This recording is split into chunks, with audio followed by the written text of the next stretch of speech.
Welcome to the Week 6 Forum. This week we are looking at intelligence and analysts, which is an underfunded, understaffed, and underworked section of most intelligence agencies. I pointed out the importance of sound analysis in the overview, but I would also note a general bureaucratic tendency among national security agencies in general that, in my opinion, creates real potential for bad outcomes. I call it the toys over people problem. In the military, it often takes the form of fight to the death conflicts over getting preferred weapon systems funded, and that often comes at cutting recruitment and training budgets.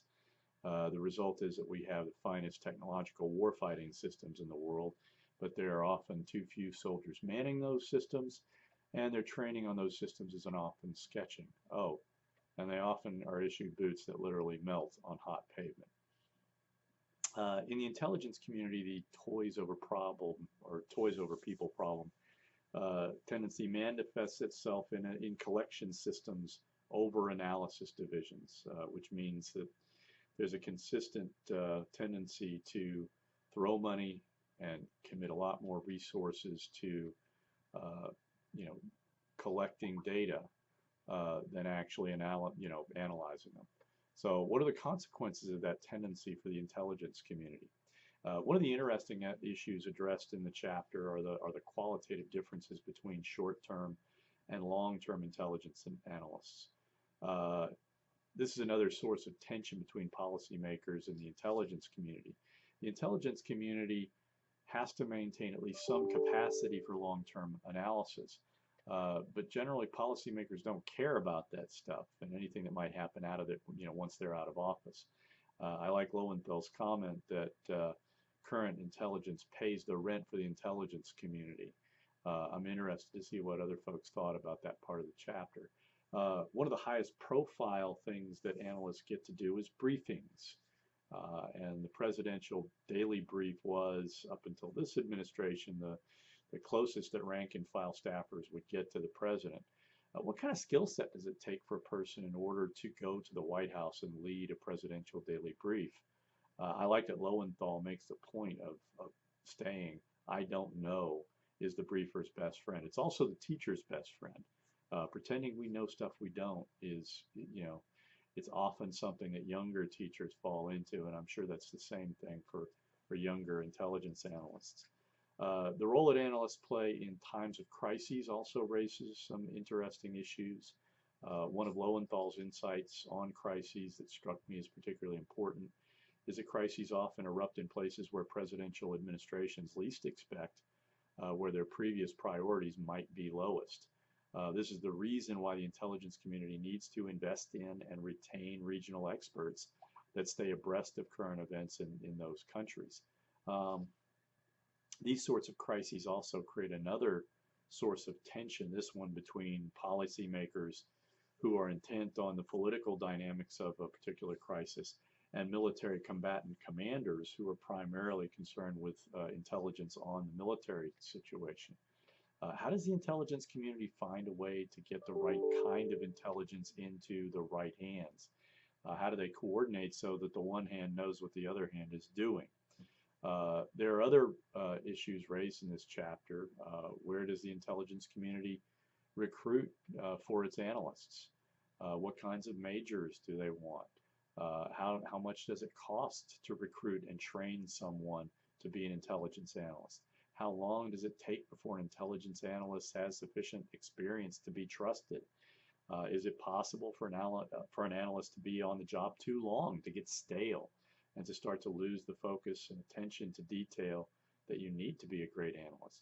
How versatile are analysts? How much can they be trained to shift from one area to another? There's a lot of these kinds of questions that get asked that I think are really interesting and important and worthy of discussion.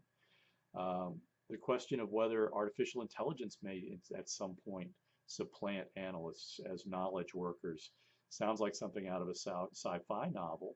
But it appears to be, we're moving closer and closer to that possibility. My long-term speculation is that AI will at some point play a supporting role in intelligence analysis, but mostly a supporting role, mostly simply filtering information and helping to collate, not necessarily doing, the actual thinking for us. Another interesting issue to me is how mid-level management uh, in the community, in the intelligence community, oversee intelligence analysts. What does merit-based promotion mean for an intelligence analyst? I noticed that the analyst promotion through the ranks is pretty much guaranteed until they reach high middle grade. Why is that? Is that a retention issue? What sorts of promotion considerations come into play in determining whether an analyst is promoted beyond middle grade? How do you determine merit in this sort of thing? What are some of the tendencies to which analysts need to avoid falling prey? We see a recapitulation of issues like mirror imaging and groupthink, but we also see habits like clientitis mentioned, as well as layering and linear thinking, which is, the linear thinking thing is one of my more interesting, kind of phenomena that you have to be aware of. A lot of intelligence data comes out of sequence, in other words, and you have to be able to recognize, oh, this event came to me most recently, but it's actually a much, earlier event. That's the sort of thing you have to be very, very open-minded as an intelligence analyst. You have to have a very flexible brain.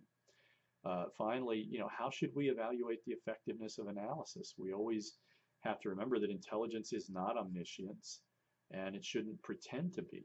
I like the baseball metaphor that Lowenthal uses for measuring success. Do we go on a fielding standard or a hitting standard? With fielding, you should be fielding 95% of the time. But with hitting, you're considered successful if you only get a hit at 30% of at bats. It's important to have the right kind of standard because not all intelligence is easy, and sometimes it's just really hard to fairly evaluate. So obviously there's a lot more to think about and to discuss in this chapter. I hope I've given you enough to get going. Let me know if there's anything in the chapter that confuses you, and make sure you hit your marks on your number of posts. And remember, it's not just the number of posts, it's about making substantive posts, okay? And as always, if you have a question, put it in the forum. That's the place to talk about this stuff.